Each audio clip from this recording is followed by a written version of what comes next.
Welcome to episode 6 of The Man from Edom, as this is part of the YAHOWAH blog, and I am your host, Craig Winn. Of course, this handsome fellow here, he is the Wookiee. He wants to be known forevermore as an internet influencer. I think it may have gone to his head. As we actually ponder what is quite serious, one of the most impressive statements made anywhere in the prophets is about this man from Edom, whom Isaiah says, in collaboration with his own testimony, will save a great many. And there is no other analog to this anywhere to be found. Not in the Torah, not in the prophets. And obviously, Yahweh and working through Moshe saved a great many, and clearly Dode and his defense of Israel saved a great many, and ultimately, as more people become aware of what Dode did, that would be David, in the fulfillment of Pesach, Matz, and Bikurim, a great number of Israelites and covenant members will be redeemed as a result. But there is no statement that just lays it out and said, and a great many will be saved. And there's no questioning the verb. It's yatsa, it's or yasha. It's the primary verb for salvation, for deliverance from being removed from harm's way. There is no verb that speaks more clearly of this. As a matter of fact, the prophet's name, Yashaya, is based on this verb, Yasha. Yashaya means Yahweh provides salvation. Yahweh delivers. So when he speaks of this collaborative effort, and he puts it in the context of a collaboration where the man from Edom is quite simply using Yashaya's testimony as the textbook, as the roadmap to redemption. And it is by what he says relative to Yashaya's prophecies and making them relevant to God's people at the right time that this marvelous result is rendered. And this is particularly important because of the fact that heretofore there had been not a single Yehudim, not a single Israelite who had benefited from anything God was offering. God's people were estranged. The prophecy is very clear that Yahweh looked over the centuries, and Yashaya was shown as well that there was no one, not a single person among the chosen people who chose to listen to God.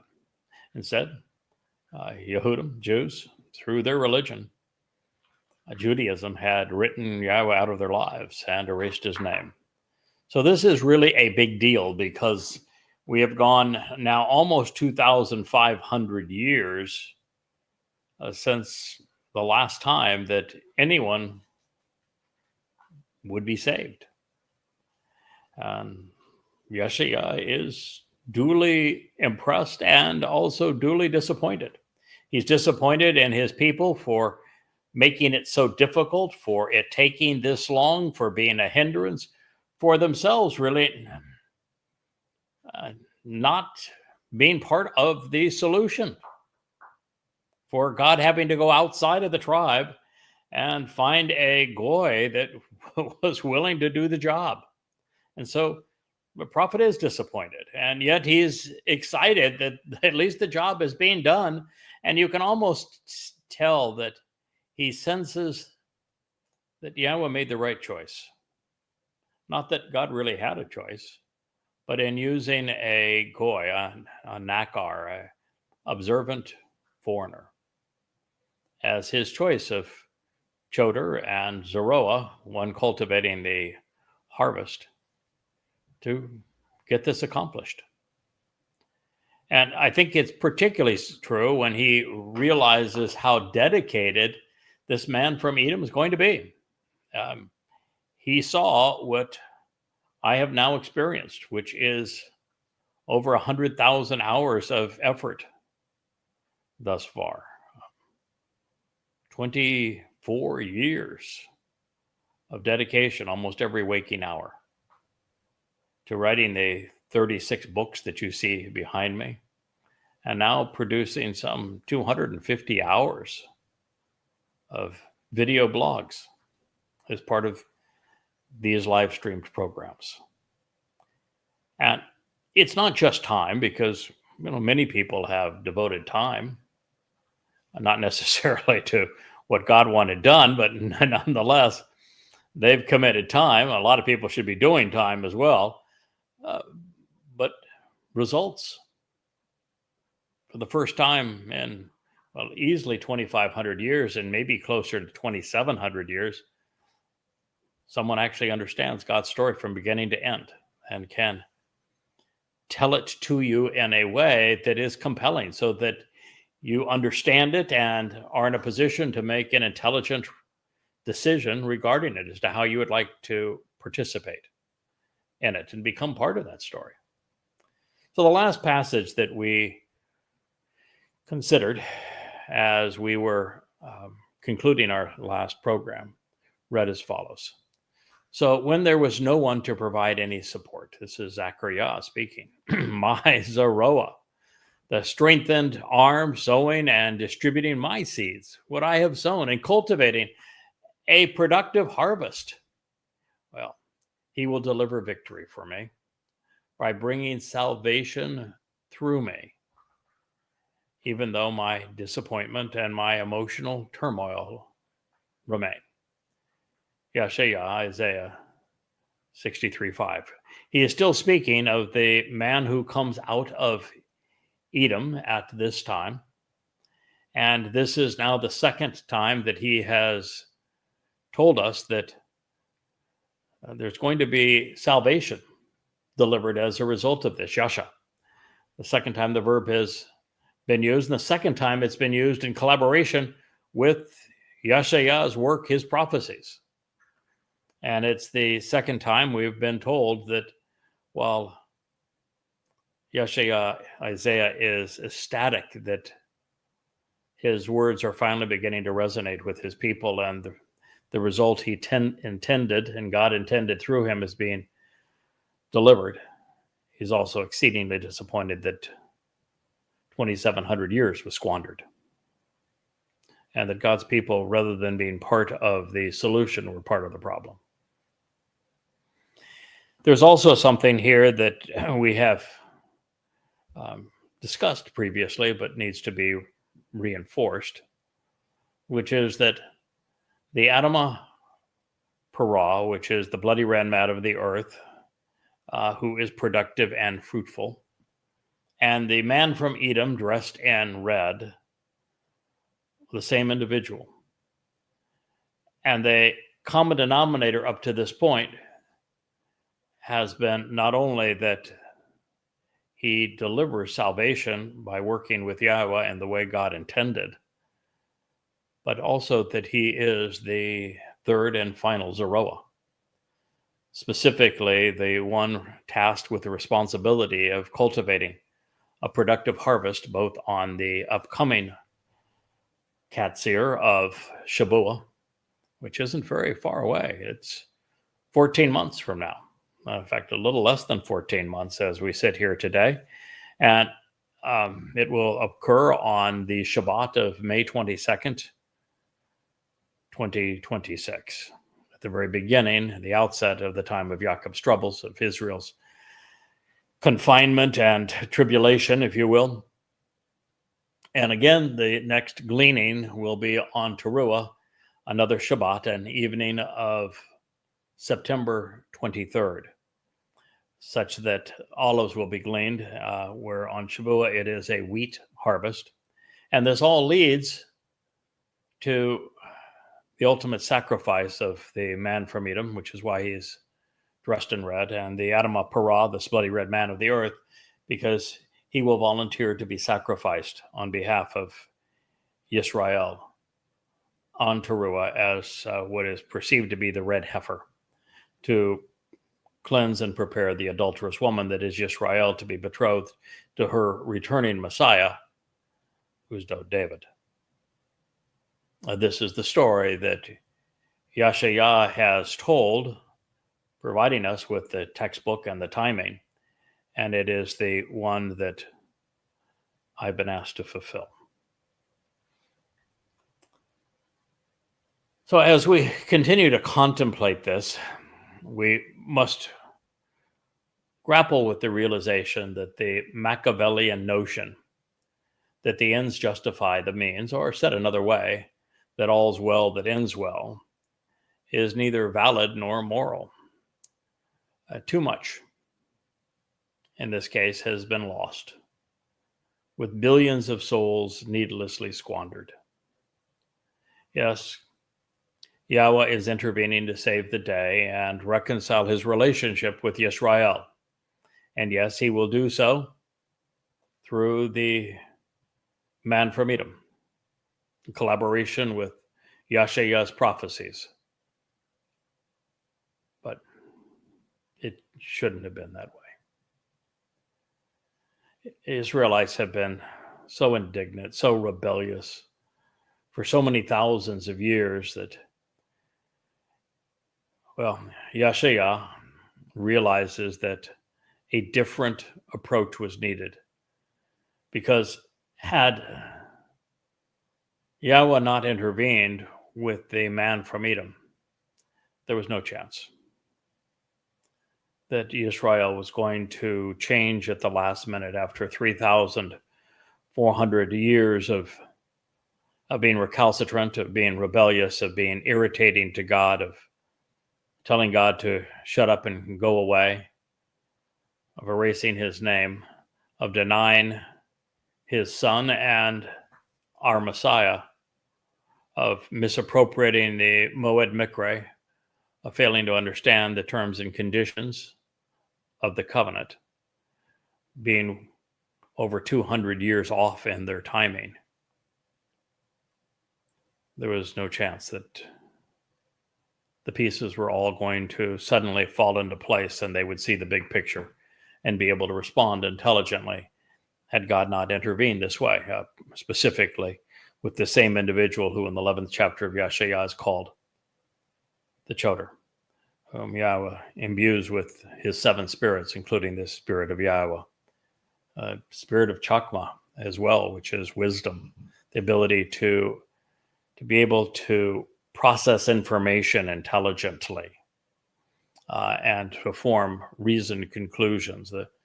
The spirit of Bien, which is my favorite of all of the terms that Yahweh provides, which is this ability to make connections between things, to find the common denominator, and to form reasoned conclusions based upon many sources of information and examples. It is really the thing that sets me apart from the artificial intelligence that everybody is raving over, that I just constantly mock every time I'm around an AI, because their programming has rendered them incapable of exercising judgment. They don't have the rarest of all tools, which is a nasama, a conscience, and the ability to process information rationally. Now, I understand that most humans have squandered it and don't use theirs, but I can assure you I use mine. And it sets me, as a result, way above the most capable artificial form of intelligence. And it's the reason that I'm in this position. There were two other spirits that in particular that I wanted you to be aware of that Yahweh provided. And one was the spirit of entirety, of being able to be the first to see God's picture and his story from beginning to end, to understand how the presentation of events in the Garden of Eden represent the conclusion of the story, where on Sukkah we were brought back into the conditions experienced in Eden. And also the spirit of understanding, of knowledge, of being able to take everything that was learned by the translations and the commentary and all of these books you see behind me and incorporate it such that I would become a walking, talking, breathing, speaking reservoir of knowledge about God, knowing more about Yahweh than anyone in thousands of years. These are the gifts of the Spirit. And the last one and the first one, of course, are sort of bookends. The first one is the Ruach of Yahweh, of course, and the last one is the Ruach of developing a profound respect for Yahweh, being the first to reintroduce his people to his name. So all of these things are part of this particular story. And as the prophet Yeshaya is seeing all of this and recognizing that things would now be different, there was hope for his people. There would be a family reunion. God would be pleased with his homecoming, and that doorway to God's home would no longer go unattended. Yehudim, Dod, Yahweh have been insulted a very long time. But that is all over now. Now, in that we are examining the Torah handbook as scribed by Yeshaya, the playbook for the one from Edom, as presented now 2,700 years ago. It is instructive to note that this is actually the third time that the great has mentioned the final Zeroah, speaking of him as the eyewitness, as distributing really the seeds of these final ingatherings and cultivating them so that there are a productive harvest, that there is a katsir and a lakat that are pleasing to Yahweh. So the previous mentioned is in the 59th chapter of Yeshaya. There's another one in the 53rd, of course, as well. But here from the 59th chapter, God says something that, boy, I feel like I wrote these exact words yesterday and again today as I was trying to post away on X and get the attention of God's people. This is what was written 2,700 years ago, saying the same thing. Truth is lacking. And there really is no one who is honest, because there's a complete lack of integrity. No one is dependable. Furthermore, anyone who turns away from that which is wrong, who departs from that which is perverted, well, they're victimized. They're attacked. They're discredited. I swear, there are times when I read something in a prophecy like this and share it with you that I recognize that the prophet was looking over my shoulder, that he saw what I saw. He experienced what I endured yesterday and again today. It's exactly what I wrote. It's exactly what I experienced. And you might say, well, so why spend any time on X? Because, well, X has become the primary news source for the world. I mean, I recognize that it's this giant cesspool of political and religious arrogance and idiocy. And it is a environment where everyone is spitting into the wind. But nonetheless, it is the town square. Yeah, it's the town square. It's the world's newspaper. Just because humankind has fallen to the point where all you meet in that town square are absolute nincompoops and raging lunatics. That's not all the technology's fault now, is it? So my wife is laughing. I'm crying. She's laughing. Truth is lacking. I tell you, Wookiee is infinitely smarter than 99% of those I encounter on X. And Wookiee says, and that's really saying something, isn't it? Truth is lacking. There's no one who's honest. It's just a complete lack of integrity. Yeah, even the best of them aren't dependable. Furthermore, anyone who actually turns away from, who pushes back against that which is perverted, is victimized. They're attacked and discredited. You may have noticed that my pushback man, blue arm man with the white body and the blue head, blue being Yahowah's favorite color, he's been moved off the top shelf in the center because we brought the camera angle down a little bit.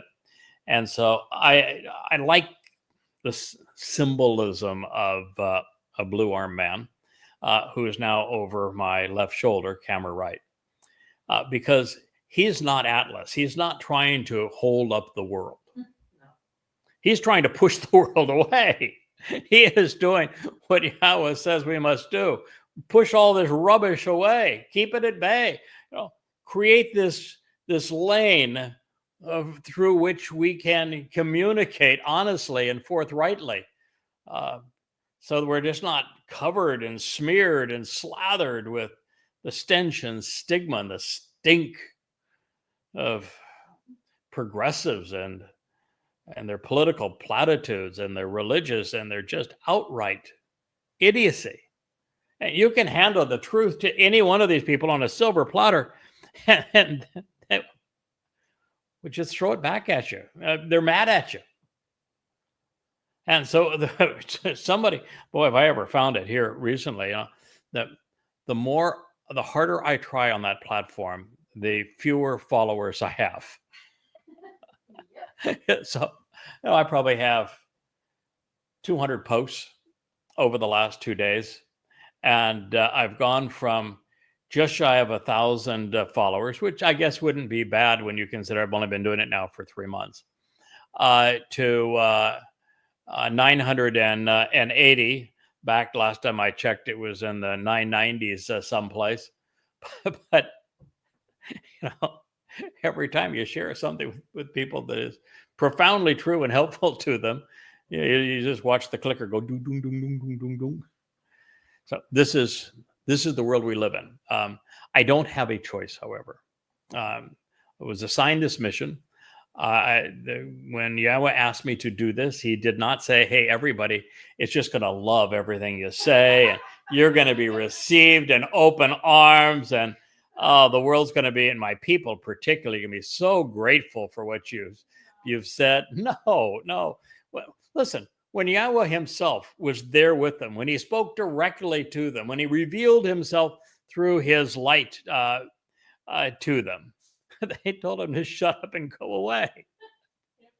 Now, I obviously, even though Yahowah is saying that he's using me as his mouth and as his voice and as his herald, at this time as his messenger, I'm infinitely less than Yahowah. Although Yahowah's pretty darn good using flawed implements. He's really skilled at doing that. But if Yahowah couldn't resonate with him, if they spit and stuck out their nose and pointed an irritating finger at Yahowah, of course, this is what I should expect. It doesn't make it any fun. I feel like, to a large degree, what Moshe felt like, when he was doing this, and no matter how much wonderfulness that he offered God's people, their liberty, enlightenment, protection, a promised land, the most valuable document in the universe with the Torah, participation in the covenant family, being cared for by God himself, being led by God himself. All they wanted to do was condemn Moshe. And, it victimized, attacked, and discredited. It goes with the territory. In fact, if you are the pastor of a megachurch, if you are a renowned rabbi, then you need to know that you're doing it wrong. You're telling people what they want to hear. It's only when you're discredited, villainized, rebuked, attacked, for having challenged that which is perverting Yahweh's testimony, that you know you're on the right side.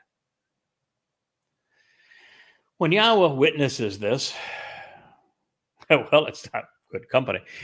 He finds it disturbing that indeed no one exercises good judgment. So clearly, Yahshua is not the only one that's been looking over my shoulder and witnessing what I'm enduring. And so here's God himself. Yahweh said, in fact, I think what I need to do, I'll just post this. I think that's put the menorah up there as Yahweh's symbol and quote, post this. And when Yahweh witnesses this, it is disturbing in his sight that indeed no one exercises good judgment. It is the thing that I have quarreled most against. It's one thing to recognize that people have had a propensity to be religious when all evidence tells them that's stupid. It's another thing people have a propensity to be political when political parties have constantly been self-serving and wrong. It is another altogether to forfeit judgment. And I guess that's the thing that I have most against the political and the religious, particularly progressives today. They really have forfeited the ability to think. No one exercises good judgment. All of their platitudes are the antithesis of what's true. They call Israel a colonializer, genocidal, perpetrating apartheid. And the evidence is exactly the opposite, that the Muslim nations around them have gone from millions of Jews to hundreds of Jews. And so they have perpetrated deliberately genocide against Jews. And in every Islamic country, there is apartheid. Non-Muslims, and particularly Jews, are treated like, even worse than second-class citizens. They aren't citizens at all. They're treated worse than animals. And this was also true throughout the Holy Roman Empire. It's a propensity of humankind, and that it's the same thing that was imposed with the caste systems that were prevalent in virtually every human civilization throughout time, everywhere in the world. And through it all, there just doesn't seem to be anyone with whom I can reason outside of the people who followed me to X, or who followed me to Facebook. During the same time, 90 days, we've gone from zero participation in Facebook, and without any advertising of any kind, just through posting and presentations like this one, we're up well over 2,200 people. But most of those people have come with us as part of the covenant family. And apart from those who support this effort, either at YAHOWAH.com, which is in the midst of a marvelous rework and rebranding per Yahweh's instructions, and on YouTube, Facebook, and X, Rumble, I really incur very few people that you could say exercise good judgment. And even those who are doing the right thing for the right reason, protecting Israel, for example, trying to end the war, the proxy war in Russia, so it doesn't turn into World War III, which is going to. It's very hard to find anybody that knows the whole story. And occasionally you run into somebody, like I wrote a number of articles in favor of Elon Musk because I admired the fact that, he was so inventive. To start an electric car company, and I think it's the 10th largest car manufacturing company in the world today, and to start Starlink and make internet available to the world. I'm using it right now. We're all benefiting from it. To have created SpaceX as a rocket company and outdo NASA and Boeing and everybody else in just a matter of years. His advances in robots, which is spectacular, and he's really a marvelously inventive fellow, a very charitable fellow, a guy that appears to have very good ethics. Unfortunately, he got into politics, and that hasn't gone all that well for him. He's a fish out of water there. Doesn't know how to play that game, and then I see this huge disconnect between the promise of X, which he owns, and the delivery of X. I admire him for buying it and trying to make it a bastion of free speech, but it's anything but. It's the most restrictive of the social media sites now. And so you want to take a guy like that and say, well, there's a guy that can exercise good judgment, but he does so many things that are evidence that he's not exercising good judgment. I want to embrace him, but how do you do it? And there's so many examples like that. Anyway, this is Yahowah's position. I will post it next on X when this program is over. He looked and saw that there wasn't anyone, not a single individual. So he was devastated. He was appalled that there was no one to intercede to plead his case. This is Yahowah speaking of our Maker, the creator of the universe. And he is reporting to us that Yahowah, God, looked for someone through whom he could communicate. He wanted to find a single individual, just one would have been enough,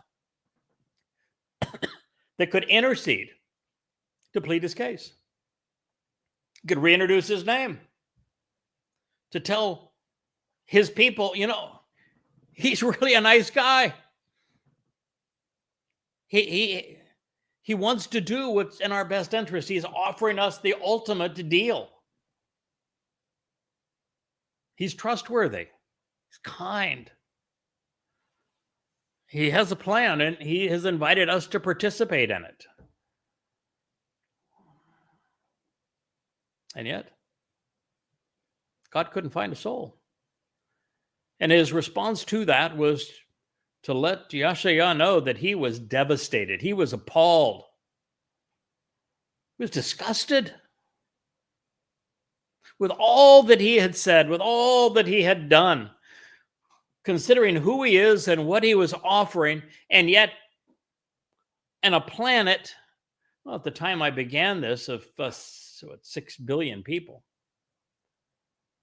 there wasn't a single person with whom he could communicate. No one was on his side. No one would intercede and plead his case. And I'd say, wait a minute, why would God need you to plead his case? Well, because you wouldn't. And you say, well, he's God. He shouldn't need anybody to plead his case. Damn right he does. You got all the religious rabbis that are pushing people away, that are lying about him, that are deceiving his people. And all the politicians and the other clerics that are doing the same thing. The voices of not God are 1,000,000 to 1, maybe closer to 1,000,000,000 to 1. And so the truth is just completely drowned out. And God gave us this testimony all these thousands of years ago, not a single soul understood it, could communicate it in a way that would resonate with his people. And you say, okay, well, still, you haven't convinced me. Why didn't God just do it directly? What happened the last time he tried that? What did you say to him? Please, tell me. I'm listening. What did you say to him? I'll tell you what you said to him. You told him to shut up and to go away. You never wanted to hear from him or see him again. God's got a really good memory. He knows that you said that. And I want to tell you something. He saw the merit in it. You were obnoxious.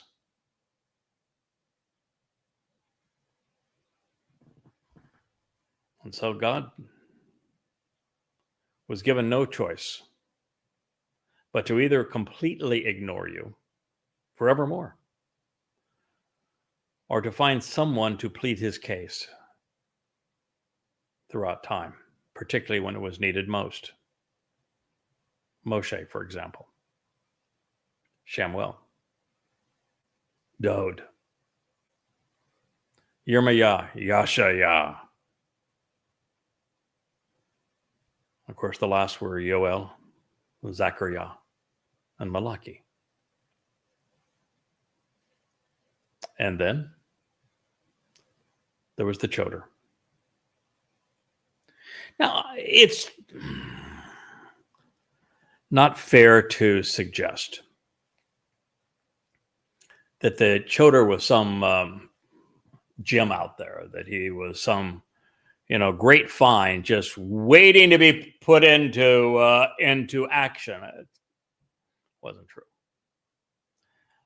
When God reached out to me 24 years ago, I didn't know enough to be dangerous. I knew how to exercise good judgment. I was pretty good at that. I was really good at that bien thing of making the connections to understand. That was a skill set. I was reasonably articulate. I had a fast processor. God could dish it up pretty quickly, and I was able to move through the information. I had an open mind. I had done what he needed most, which is to disassociate from religion and politics. I had been very political. I was exceedingly religious. I had even been conspiratorial. I had walked away from all of those things and discredited them and knew they were wrong. So I was in a place where I could be used. That's a good thing. So I had some attributes that God could have used, but it was essentially, as it relates to Yahowah, a blank slate. Now, that's not completely true because I knew that Christianity was wrong. I knew that Judaism was wrong. I knew that Islam was wrong. I would come to find out just how wrong and share how wrong in 13 volumes, but I knew they were wrong. And I knew that politics on both sides of the aisle was wrong. I had the opportunity to rub elbows with these people. I was in their home. They were in mine. I know them. So I came, like Moshe came, with a past that could be used to convey God's story, to understand God's story. But that all being true, Yahowah still was in a position where I'm still just a man, and the fact that he's committed now to only communicating through people, to his people, he was going to have to equip this one. Because while there had been none that were willing for 2,500 years, we didn't have 2,500 years now. We didn't have 1,000 years. We didn't have 100 years. We didn't have 50 years. From the moment we began, we only had 32 years. And there was no postponing anything. And we were at a baseline, flat, zero. My good buddy, Dr. Jeff, is a physician, and it's like walking into seeing the patient, and all of the monitors are flatlined. That's where we were. I'm not sure that I was much better, except for the fact that I was open, and that's when Yahowah, I like to say he cheated. And by cheating, he's exceedingly honest. But you can rig the result. And in this case, Yahowah needed to rig the result. And I was happy for him to rig the result, because you can't even imagine the consequence of having failed if I had been left to my own devices. And so that's the purpose of those 7 spirits that I spoke to you about earlier. Yahowah provided those 7 spirits so that I would understand it. One of the spirits that I didn't mention to you at the time, as I was going through the spirit of understanding the entire story, the spirit of making the connections to understand, the spirit of knowledge, which you have to do a program like this and talk to God's people. The spirit of wisdom, of having a good processor. And being able to deduce reasoned conclusions. There was also a spirit in there that is probably the most important of all of the attributes of David, God's beloved son and chosen one. Dod is the ultimate example of Gabor. And there was the spirit of Gabor, and that is being bold. Uncompromising, capable, courageous, forthright, a man who never flinches when it comes to jumping into the fray. I will take any stripe to protect God's people. I will accept any attack to awaken a Yehudim, a Yehud, or a Israelite. Spirit of boldness. And I will tell you, you've got to have some degree of boldness to come in here every day, as I do, these 3 studios that we have up now, turn on the lights, turn on the camera, activate the mic, and live stream to 6 different platforms simultaneously, or 7, whatever we're doing now. It takes some considerable boldness, I'll tell you. And here we are. This is what God chose to do, so that he recognized that with all of that support focused on what he had conveyed through the prophets and the Torah, which is really a book written by a prophet, that given time and devotion, that this enormous amount of information that he was deducing by being the first to present amplified translations that are far more complete and accurate and verifiable, and then rendering reasoned conclusions from those and deriving profound insights as a result of them, that after thousands of unheralded insights and tens of thousands of conclusions and 25,000 pages of analysis and translations, that I would develop of exceedingly robust grasp of God's story, so that I could speak to you in this way. And that was really the intent. And God wanted it known that while he did cheat a bit and make this possible through the 7 spirits, that nonetheless, 100% of the information, because they didn't cheat, they gave me the tools to use. But the game actually wasn't rigged, in the sense of everything I learned by translating God's words, bereft of the diacritical marks that the rabbis put on it, referencing the oldest extant manuscripts from the Dead Sea Scrolls, that I was able to use that material to put together God's entire story and explain what's going to happen now as we go forward over this next 8.5 years. And by doing that, two things are important for God's people to know. One is, it was there available to you all the time. The most important discovery of human history is the realization that Dod is the Messiah and the Son of God who served to fulfill Pesach, Matzah, and Bikurim, which means there was no Jesus Christ. And that God has an exemplar of the covenant relationship and a means for us to participate in it. And while I'm the person who deduced that conclusion from the evidence was ubiquitous and it was undeniable. It was right out in the open.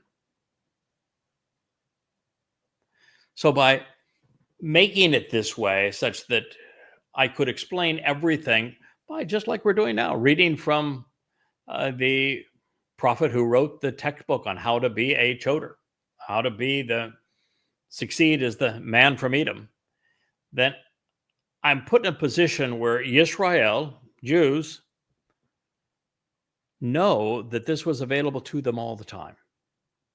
And that's kind of like rubbing a bit of salt into the wound. It is, God said he was really disappointed and annoyed. Yeah, he wants you to be a little disappointed and annoyed that it was there for you the whole time.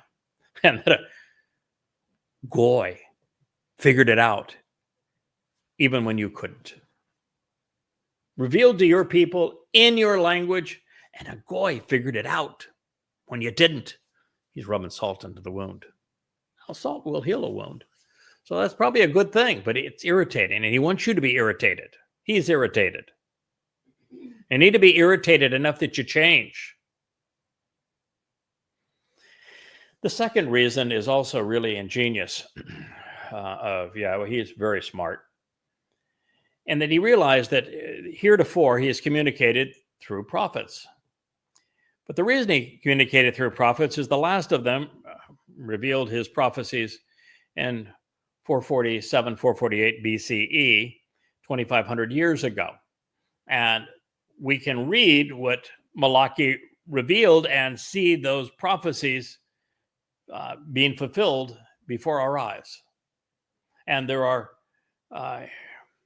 written extant verifications of them among the Dead Sea Scrolls, so that we know that he wrote this and what he had to say, and that subsequently these prophecies, by being fulfilled, affirm that the source who inspired them can be trusted, because he exists outside the normal framework of time and can report our future to us and our past.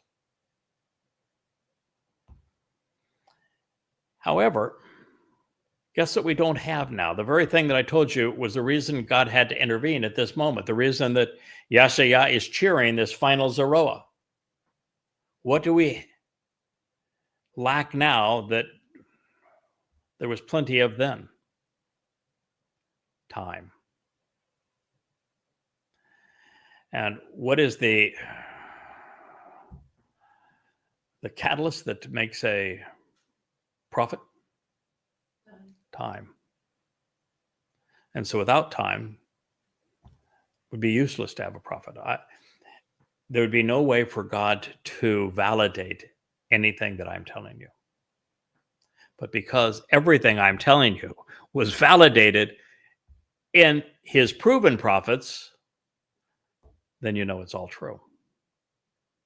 It was really ingenious of God. Now, the hard part was then I had to spend, I had to, but I did. I spent 24 years building up this knowledge of what the prophets had to say so I could communicate to you. So it required learning as opposed to, just a data dump.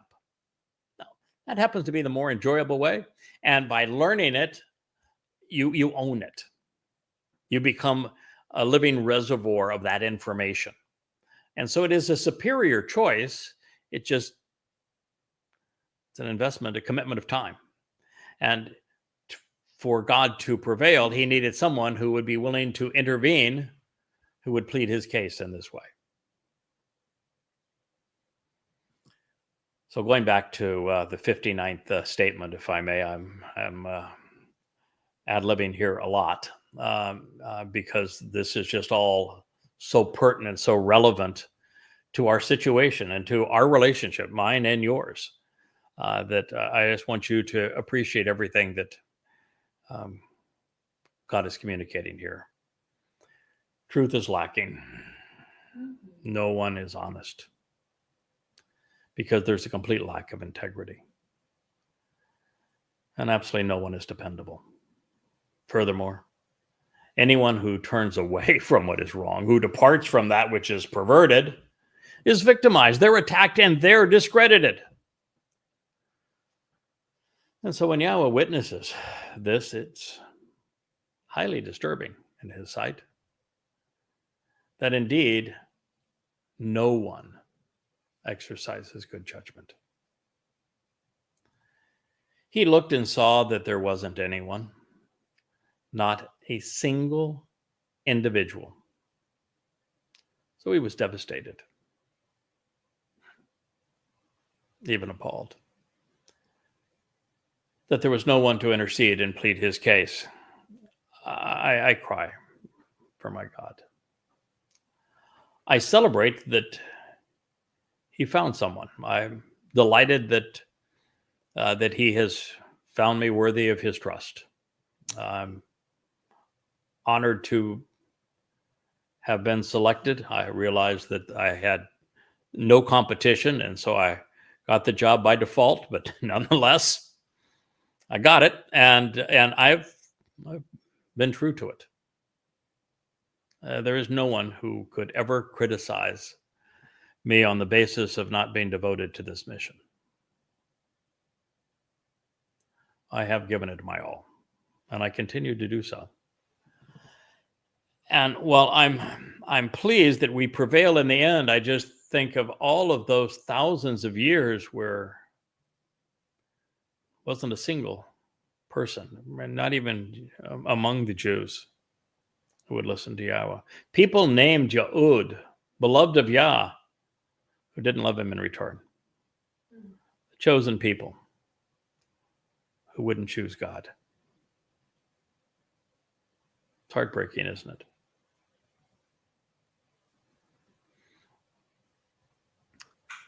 So he looked and saw that there wasn't anyone, not a single individual. So he was devastated, even appalled, that there was no one to intercede and to plead his case. Then his Zeroah. And a moment ago, we read and Yahshua saying, my Zeroah. They're fighting each other over who, I don't know, who owns me, who controls me, who claim. Maybe it's probably the who claims me. My wife's saying that she claims me. Wookie claims me. My wife, I think, has first dibs. She's cuter than the rest of you. But I guess to be an object that Yahweh and his foremost prophet are claiming belongs to both of them. I guess that's a pretty good thing. I'm happy in all of those scenarios, but I've gone from being Yahshia's Zeroah to then his Zeroah. This would be Yahweh's Zeroah, the one cultivating the seeds for his productive harvest. His emboldened arm shepherding his flock, Zeroah Hugh, became a means to salvation through him, reaching and rescuing from harm's way as a liberator on his behalf, for freeing and delivering those wanting to approach him. Yasha Lahu. This is now the third time that this man from Edom, and who is also called the Zeroah. I think that probably the most important title of all of God's titles is actually Zeroah. But a third time, let me finish the thought, and then I'll go into that. That it's the third time that we've heard that this man from Edom, the final Zeroah, is engaged in Yasha, salvation. Now, the previous two times, Yahowah said that salvation that is being provided by the man from Edom is in collaboration with him. And this time, it's in collaboration with Yahowah. Now, do you know what the difference is between being in collaboration between Yahowah to provide salvation and being in collaboration with Yahowah to provide salvation? I'll let you think of that. What do you think the difference is? What do you think the difference is between being Yahowah's Zeroah and being Yahweh's Zeroah? Nada. Absolutely nothing. Because Yahowah speaks through Yahowah, and they convey the same message, have exactly the same purpose. So then here's Zeroah. Now, I was going to speak a little bit about the idea that Zeroah is the single most important title. There are, I think, 40 individuals that are called prophets by, or prophetesses by Yahowah.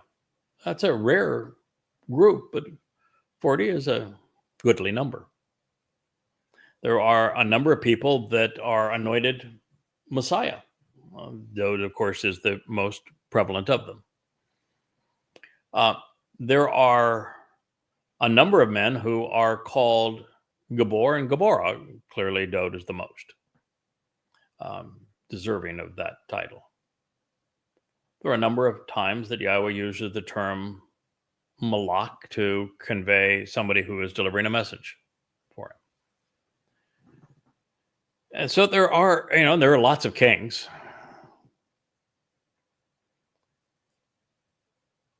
The most important title only belongs to 3 people. Now, there are titles that only belong to one. Sort of. Like Chosen One. My Chosen One, my Firstborn Bakor. Chosen One and Firstborn only belong to Dode, but that's even sort of, because Yahowah chooses everyone who is part of his covenant. And so we're all chosen. He's just the most chosen of the chosen. And Bakura means firstborn children, plural. Dode is just the firstborn of the firstborn children of the covenant. So those are, he's the mostest in that regard, but he isn't the only one in that regard. Zeroah is, as a title, is only used for 3 men. And 2 of the 3 men are the most important in God's story.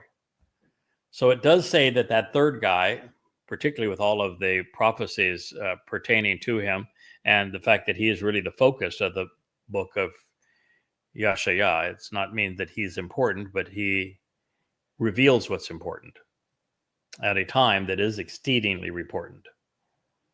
Such it's important that you listen to him. But Yahowah is very clear that the first of the Zeroah was Moshe. He sowed the seeds. The most important of the Zeroah is Dode, whom Yahowah sings about his Zeroah status in the 89th Mizmor. And Dode defines Zeroah as it's presented in the Torah, which is sacrificial lamb. But the verbal root of Zeroah actually doesn't speak of a lamb, even though that's how it's used in the Torah. Verbal root is Zerah. And Zerah means to sow seeds, to cultivate them, and to produce a productive harvest, knowing that the seeds are offspring, human souls. And so I'm actually the Zeroah of the verbal root, where Dode is the Zeroah of the Torah's definition. But it is the most important of Yahowah's titles. And the fact that he afforded it to a third individual at this time, I think is more symbolic of Moshe and I than it is of Dode. As the embodiment of the Torah's definition, Dode himself is exceedingly important. The man and his soul, exceedingly important. Moshe was a conduit, the highest character, but he was a conduit of teaching from Yahowah. So am I.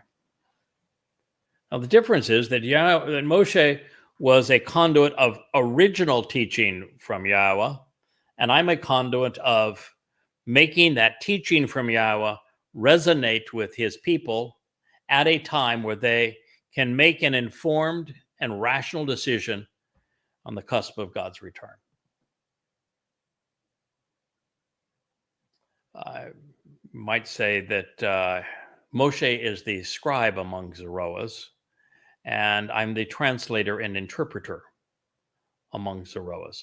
I'm translating what was said at that time, 3,450 years ago, and making it applicable to this moment in time, to Yisrael, to Yehudim, who are in a position to listen right now and make the right decision.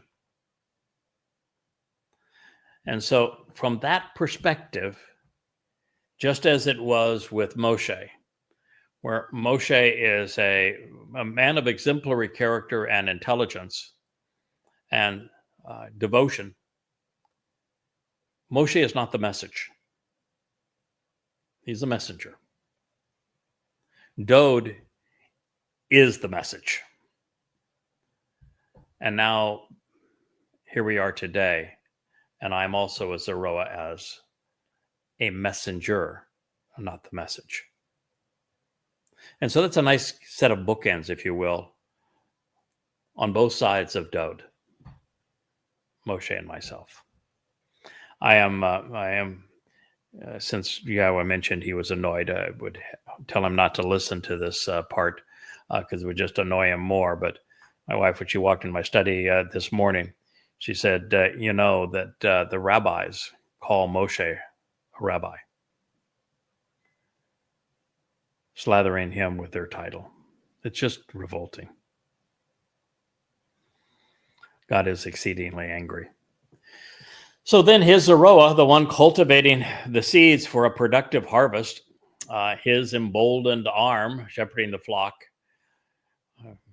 becoming the means to salvation for him, rescuing his people from harm's way, a liberator on his behalf, delivering those wanting to approach him. And again, I can hear the naysayers, why would God need to take somebody like you and make them a savior of the people when he could have just done it himself or picked one of us? But he couldn't pick you because you're disgusting. Well, not those of you who have listened and have already capitalized on this. So the rest of you, you know who I'm talking to. Rabbis are disgusting from God's point of view. That's why he couldn't pick one of them. He's disgusted by them. He's appalled by them. He's not going to work through them. They're the problem. They're not the solution. And there wasn't anybody else among the tribe that was willing to engage, to plead his case, to intercede in this way. And God doesn't work alone. He's tried to make that really, really clear to you. Do you think that God would have gone into Mitzrayim to free his people from bondage from the Egyptian government with a broken down, stuttering 80-year-old shepherd if he liked to work alone? I mean, come on, think it through. Do you think he'd have picked Dode, with the Jew with a heart as big as his head, that didn't know whether he should listen to this or to this? Do you think he would have picked Dode, an 8-year-old, to work through? Somebody whose only experience was shepherding sheep. And to make that guy the guy? unless the big guy is committed to working through guys. I can show you that I had nothing to offer by compared to what he's offering.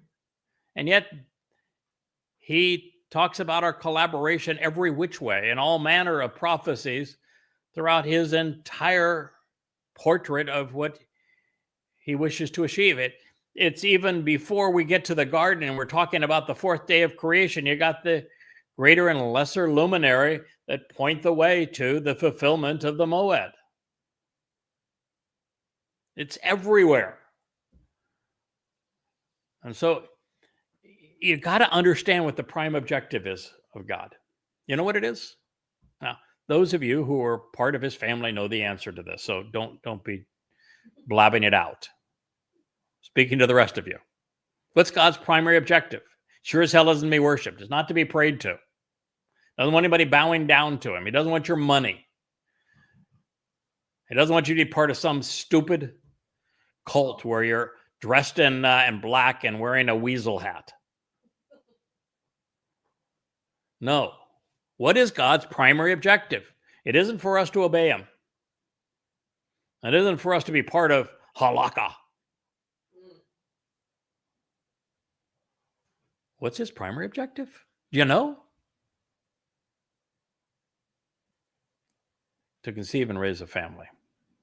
He wants to be a father. He wants us to be his kids. He wants to pour his life into us, to lift us up, to enjoy everything he has conceived and will conceive in a manner where he can share it with us because it's more enjoyable that way. That is his objective. So if that's his objective, is he wants to do everything together, why would he ever do anything independently? That's the answer. That's why I'm here. No one else was willing. He needed somebody that he could work through to accomplish the reestablishment of his covenant family. And I was the lone person who was willing. Now, if you think you can catch up, I've got 24 years into this, 36 books back here. A really good start on the YAHOWAH blog. If you think you can catch up, you know, you got 14 months to the Shabbat harvest. Come on. It'll take him a year just to read the book. Yeah. Show up. Be accountable. You know, you got to start by accepting Yahweh's name, and there's none of you seem even willing to take the first step. Then you got to walk away from religion. And I don't think any of you are willing to do that. And you're going to stop being political. That writes them most of the rest of you out. But that's where we are. So that's why Yahweh has chosen to save his people through his Zeroah. Just as he has announced through Yashayah that the man from Edom will save his people in a collaboration with Yashayah. Thereby, the realization that he was right and that he had engaged correctly was upheld and sustained.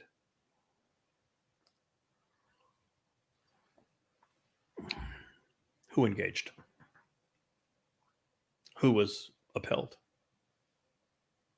Who was sustained? Who was correct? Do you know the answer to this one? I've told you. Not me. I think I am those things, but that's not what he's talking about here. The realization is that Yahweh was right. And because Yahweh was right, and because Yahweh engaged correctly, everything that he had promised, everything that he wanted to achieve was upheld and sustained. Now, for that to be true, the person that he chose to work through the final Zeroah, this man from Edom, also has to be right. And he has to engage correctly. And he has to be upheld and sustained. Because what is he doing? He's pleading and interceding on behalf of Yahweh to his people. Therefore, now we're back to the same question I asked earlier. What's the difference between being Yashayah Zeroah and being Yahowah Zeroah? What's the difference between Yahweh being right and the person through whom he is chosen to work being right? Zero. Same message, same purpose, same result. Now, before we go further into our analysis of this rather profound reaffirmation of the role and timing and identity and purpose of the Zeroah, this is a lovely time for us to conclude this program on the man from Edom, suitably attired in red today. I want to thank you for listening. Tonight at 6 o'clock Eastern, we'll have our family hour, and we will continue with our reporting on all that can be known about the upcoming harvest of Shabuah and a continuation of Katsir harvest. I hope you'll join us then. I thank you for listening. I am Craig Winn, and this has been the YAHOWAH blog.